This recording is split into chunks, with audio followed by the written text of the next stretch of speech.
How to fix Target app not working on iPhone. Let's get started. The very first thing you want to do is check your internet connection, whether you have stable internet connection or not. For that, launch your settings. Then head towards the option of Wi-Fi. Click on the Wi-Fi that you are connected to. Forget the network. Give a fresh restart to your router and rejoin it. Likewise, head back. If you're using Wi-Fi, switch it to cellular data, and in the case you are using cellular data, switch it to Wi-Fi. Then scroll down.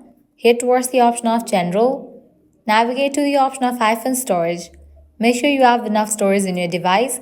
Likewise, head towards the app target. Once you find it, open it.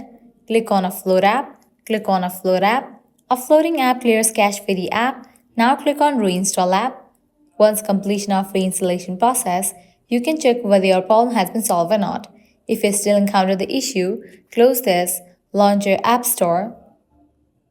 At the top, you'll see the search box. Over there, type in the app name Target and search for it.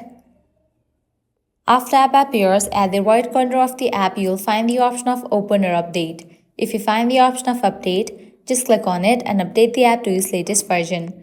Likewise, lastly, you can do is close this, completely delete this app from your device and reinstall it. For that, press and hold the Target app, click on Remove app, click on Delete app, click on Delete. With that, you have just deleted this app from your device. Now you can launch your App Store. Search for the app Target. Once app appears, install it. By applying all these solutions, your problem will be fixed. So this is how you can fix Target app not working on iPhone.